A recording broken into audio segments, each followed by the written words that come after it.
एक अच्छा एम्प्लॉय अपने बिजनेस के लिए कैसे ढूंढे, जानेंगे इस वीडियो में। Hello everyone. दोस्तों, एक न्यू कमर के लिए एक अच्छा एम्प्लॉय ढूंढना बिल्कुल ऐसा ही है जैसे अपनी ज़िंदगी के लिए एक लाइफ पार्टनर ढूंढना।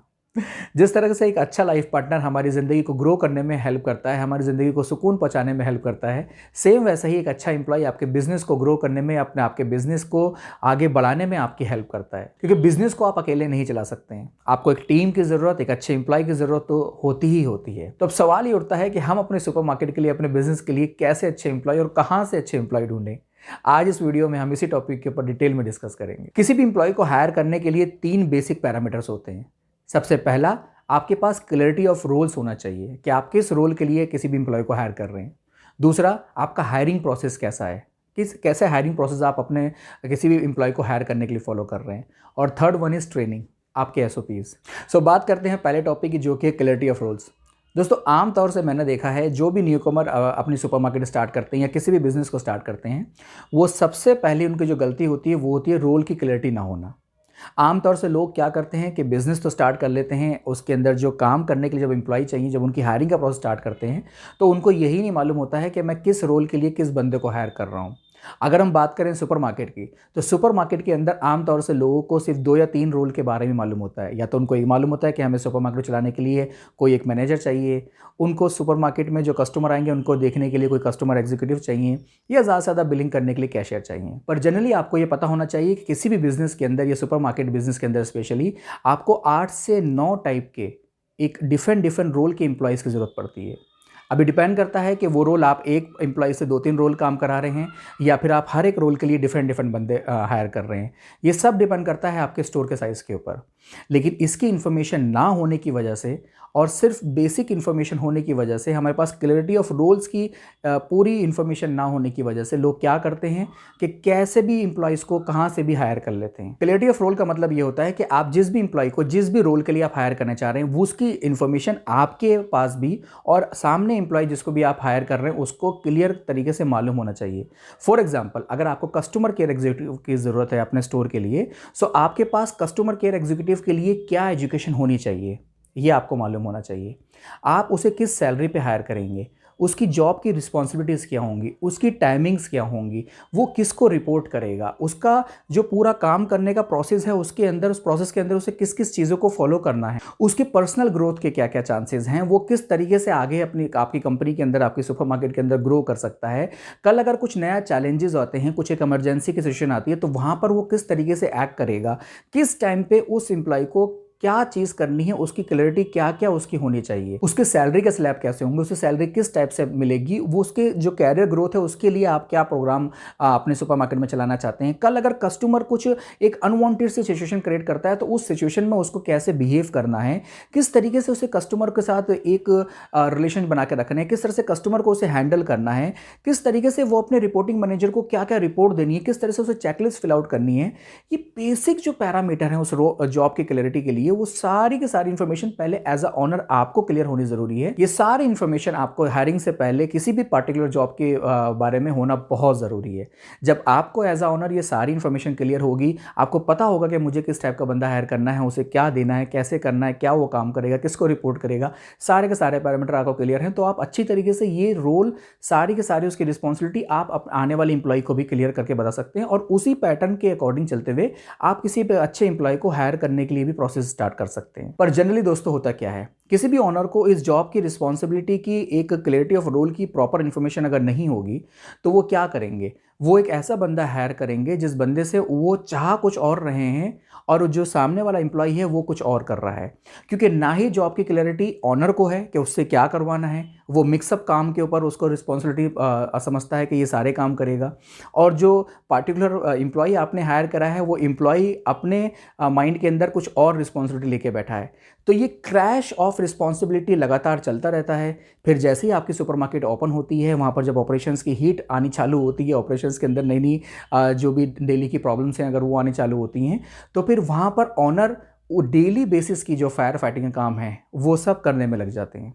वो एम्प्लॉई को ये समझते हैं कि एम्प्लॉई ये सब चीज़ों को आसानी से हैंडल करेगा, लेकिन एम्प्लॉई आपने हायर करा है किसी और थिंकिंग के साथ, लेकिन जो रोल उसको दिया है, वो रोल उसको वो काम करने के लिए मना कर रहा है। फॉर एग्जांपल, आपने अगर कैशियर हायर करा है, तो कैशियर हायर करा है किसी और थिंकिंग के साथ, लेकिन जो रोल उसको दिया है वो रोल उसको वो काम करने के लिए मना कर रहा है। फॉर एग्जांपल, आपने अगर कैशियर हायर करा है, तो आप कैशियर से एक्सपेक्ट करेंगे कि कैशियर जो है वो अच्छी तरीके से बिलिंग करे, अच्छी तरह से कस्टमर को ग्रीट करे, अच्छी तरीके से जो कैशियर की रिस्पॉन्सिबिलिटी है पैसे को मैनेज करना, कैश को मैनेज करना, मैनेजमेंट को, सारी चीज़ें वो समझे और उसको सही तरीके से हैंडल करे, कस्टमर के फीडबैक तक को वो टेक केयर करे। लेकिन अगर आपने ये सारी चीज़ें अपने कैशियर को नहीं समझाई हैं तो कैशियर के पास सिर्फ क्या इन्फॉर्मेशन है, कैशियर को मालूम है कि मेरा काम है यहाँ पर खड़े होकर सिर्फ बिलिंग करना, ना वो कस्टमर को ग्रीट करेगा, ना वो कस्टमर के फीडबैक लेगा, ना वो कस्टमर के साथ कोई अगर मटेरियल के अंदर प्रॉब्लम है उसके बारे में बात करेगा। सो वहाँ पर वो प्रॉब्लम जब आपके पास आएंगी तो आप फिर अपने वो जो फायर वहाँ लगी है उसको बुझाने के लिए आप फिर कस्टमर को बनाना चालू कर देंगे। और वहीं पर ही अगर आप एम्प्लॉय को ये सब बातें बाद में बोलेंगे कि आपको ये भी करना है, आपको कस्टमर को ऐसे भी हैंडल करना है, तो एम्प्लॉय को फिर कहीं ना कहीं वहाँ पर लगना चालू हो जाता है कि अब मेरे पर ये एक्स्ट्रा एक्टिविटी दी जा रही है जो कि मेरा काम नहीं है, वो एक सेल्स एग्जीक्यूटिव का होना चाहिए, मैनेजर का काम होना चाहिए। ये सारी प्रॉब्लम क्रिएट इसलिए होती हैं कि हायरिंग के टाइम पे उससे पहले जो आपने रोल डिसाइड करा था उसकी एक प्रॉपर जॉब डिस्क्रिप्शन और प्रॉपर क्लैरिटी ऑफ रोल्स आपने अपने एम्प्लॉय को भी नहीं दिया था और ना ही उसके बारे में आपको कुछ इतना मालूम था।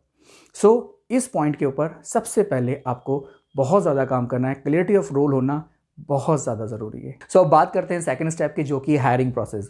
हायरिंग प्रोसेस में बेसिकली क्या होता है, अगर आपके पास अब जॉब की क्लैरिटी कंप्लीटली है, आपको क्लियर तरीके से मालूम है कि मैं किस रोल के लिए किस रिस्पॉन्सिबिलिटी के साथ कैसा इंप्लॉय मैं चाह रहा हूँ, तो अब आपको उसके हायरिंग का प्रोसेस स्टार्ट करना है, आपको वो एम्प्लॉय ढूंढना है। अब बेसिकली जनरली मैंने यहाँ पर ये देखा है कि जब कभी भी कोई एक न्यू कमर किसी भी एम्प्लॉय को ढूंढना चाहता है तो वो आम तौर से सबसे पहले क्या करता है कि वो अपने रिलेटिव के साथ, अपने दोस्तों में या जहाँ कहीं भी उसका एक पर्सनल एक सर्कल होता है वहाँ पर ये कहता है और वहाँ पर ये चाहते हैं कि वहाँ से कोई एम्प्लॉय उनको एक अच्छा एम्प्लॉय मिल जाए।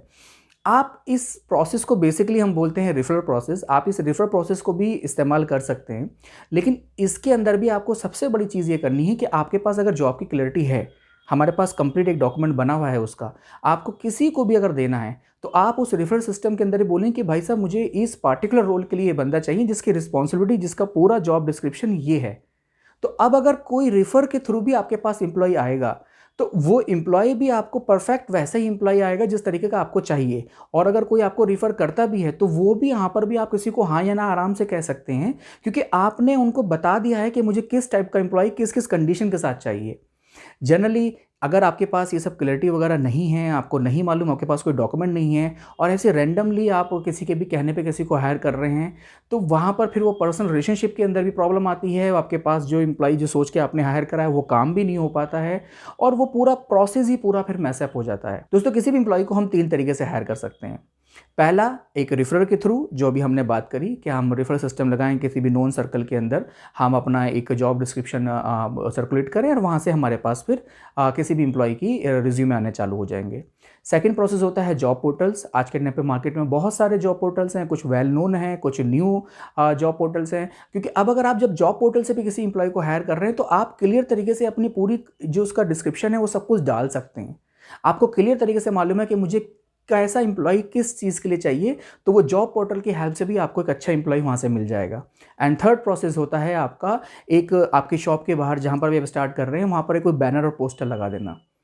वहाँ पर बैनर पोस्टर को देख के भी आपके पास कई सारे रेफर आते हैं, कई सारे रिज्यूमे आते हैं, उससे भी आप अपने सुपरमार्केट के लिए एम्प्लॉय को हायर कर सकते हैं। यहाँ पर एक इंपॉर्टेंट पॉइंट है जो मैं हाईलाइट कर देता हूँ कि हमें ये तीनों प्रोसेस या इसके अलावा भी अगर आप किसी तरीके से अपने एम्प्लॉय को हायर कर रहे हैं तो ज़रूरी नहीं है कि हमारे सारे के सारे जॉब के जो एम्प्लॉय हम हायर करना चाहते हैं वो किसी भी एक प्रोसेस से मिल जाएंगे। रेफरल सिस्टम से आपको एक पार्टिकुलर काइंड ऑफ रिस्पॉन्सिबिलिटी के ही एम्प्लॉय मिलेंगे। किसी भी जॉब पोर्टल से आपको एक डिफरेंट टाइप के एम्प्लॉय आप हायर कर सकते हैं। और थर्ड वन इज़ जो आपका बैनर पोस्टर आपने अपने सुपरमार्केट के बाहर लगाया है, वहाँ से आपको एक अलग टाइप का एक एम्प्लॉय हायर कर सकते हैं। इस चीज़ को अगर मैं एग्जाम्पल से समझाने की कोशिश करूँ तो आप ये समझिए कि अगर जो बैनर पोस्टर अगर आपने अपने सुपरमार्केट के बाहर लगाया है, वहाँ से आपको एक सेल्स एग्जीक्यूटिव या एक लो ग्रेड की जो आपकी जॉब होंगी वहाँ के एम्प्लॉय तो आप आराम से हायर कर सकते हैं। लेकिन अगर आपको अपने स्टोर के लिए मैनेजर चाहिए, कुछ और प्रोक्योरमेंट मैनेजर चाहिए, वहाँ पर आपको उस पार्टिकुलर एड से जनरली एक अच्छा एम्प्लॉय मिलना पॉसिबल नहीं हो पाता है। सो आपको हर एक सेगमेंट का यूज़ करके डिफरेंट कैटेगरी के जो आपको एम्प्लॉय चाहिए वो सब आप हायर कर सकते हैं। लेकिन आपके पास इसकी इन्फॉर्मेशन होना बहुत ज़रूरी है कि मैं किस मीडियम से एम्प्लॉय को हायर कर रहा हूँ और वहाँ से मैं किस टाइप का एम्प्लॉय मैं आसानी से पा सकता हूँ। सो बात करते हैं पॉइंट नंबर 3 की, जो कि है ट्रेनिंग और SOPs से। आपने हायरिंग के प्रोसेस को कंप्लीट करने के बाद हमारा ट्रेनिंग का पार्ट स्टार्ट होता है। अगर आपने कोई एक्सपीरियंस एम्प्लॉय भी हायर करा है तब भी वहाँ पर ट्रेनिंग होना बहुत ज़रूरी है। उसे एसओपी समझाना बहुत ज़रूरी है। लेकिन आपको ये समझना ज़रूरी है कि हर एक कंपनी के स्टैंडर्ड्स अलग होते हैं। जनरल जो ऑपरेशंस की एक्टिविटीज होती हैं वो सब में सेम होती हैं, लेकिन हर एक कंपनी का कल्चर डिफरेंट होता है। आप किस टाइप का कल्चर अपने सुपरमार्केट के अंदर, अपने बिजनेस के अंदर डेवलप करना चाहते हैं, वो सिखाना, वो बताना बहुत ज़्यादा ज़रूरी है। कुछ जनरल एक्टिविटीज़ हैं जो होना बहुत ज़रूरी है, लेकिन उसके साथ साथ हम किस टाइप का कल्चर बिल्ड करना चाहते हैं, मैं किस टाइप की कंपनी बनाना चाहता हूँ, उसकी कंप्लीट इन्फॉर्मेशन ट्रेनिंग के थ्रू देना बहुत ज़्यादा ज़रूरी है। या अगर आपके पास कोई न्यू एम्प्लॉय आपने हायर करा है, फ्रेशर एम्प्लॉय हायर करा है, उसको तो आपको बेसिक से हर एक चीज़ के बारे में बताना बहुत ज़रूरी है। क्योंकि जब तक आप उसको उसके रोल्स के बारे में, अपनी जो ऑपरेशंस है उस ऑपरेशन के बारे में, स्टैंडर्ड्स के बारे में, एसओपीज़ के बारे में आप क्लियर तरीके से नहीं बताएंगे, तो आप कितना भी एक्सपेक्ट कर लें कि वो एम्प्लॉय आपके लिए काम करेगा, वो नहीं करेगा। क्योंकि ये चीज़ आपको समझना ज़रूरी है कि किसी से काम करवाने से पहले आपको खुद मालूम होना चाहिए कि मुझे उससे क्या काम लेना है। सो दोस्तों, इन सारे प्रोसेस को फॉलो करने के बाद जो एम्प्लॉय आपके पास अब बनेगा, वो एम्प्लॉय आपके लिए काम भी करेगा, वो आपके बिना भी आपके सेंटर को चलाएगा और आपके बिजनेस को ग्रो करने के लिए अंदर बहुत ज़्यादा हेल्प करेगा। इन प्रोसेस को फॉलो करना किसी भी कंपनी के लिए, किसी भी ऑर्गेनाइजेशन के लिए बहुत ज़्यादा ज़रूरी है। क्योंकि यहाँ पर आपको ये समझना ज़रूरी है कि कोई भी एम्प्लॉय आपके लिए काम तभी करेगा जब आपको मालूम होगा कि मुझे उससे क्या काम करवाना है। दोस्तों, हमको ये समझना ज़रूरी है कि अगर आपने इस सारे प्रोसेस में कहीं पे भी अगर कोई एक पॉइंट मिस करा, तो फिर आप एक ऐसे ब्लंडर में फंसते चले जाएंगे, आप एक ऐसी सिचुएशन में फंस जाएंगे जहाँ पर डेली बेसिस पे आप फायर फाइटिंग का काम करेंगे। मतलब क्या होगा कि आपका एक डिपार्टमेंट में कोई प्रॉब्लम आ रही होगी, तो एज अ ऑनर आप फिर उस डिपार्टमेंट को, पार्टिकुलर डिपार्टमेंट की प्रॉब्लम को सॉल्व करने में लगे रहेंगे, उस डिपार्टमेंट के जो एम्प्लॉय हैं उनको सिखाते रहेंगे, और वहीं फिर दूसरे डिपार्टमेंट के अंदर कुछ प्रॉब्लम आ जाएगी तो आप दूसरे डिपार्टमेंट में शिफ्ट हो जाएंगे और वहाँ के एम्प्लॉय को सिखाना चालू करेंगे, और इसी चक्कर में आपका पहला डिपार्टमेंट फिर दोबारा से कुछ ना कुछ प्रॉब्लम क्रिएट कर देगा।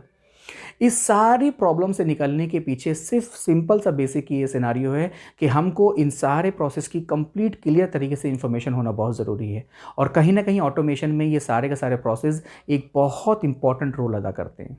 हम अपनी कंसल्टेंसी में, अपनी सुपरमार्केट कंसल्टेंसी में इस टॉपिक के ऊपर डिटेल में अपने ऑनर को इन्फॉर्मेशन देते हैं। अप्रॉक्सीमेट आप ये समझें कि पर्सनल 1-to-1 जो ट्रेनिंग होती है एम्प्लॉय की इसके साथ और ऑनर के साथ, वो 1 वीक की ट्रेनिंग हमारी इस पार्टिकुलर टॉपिक के ऊपर चलती है।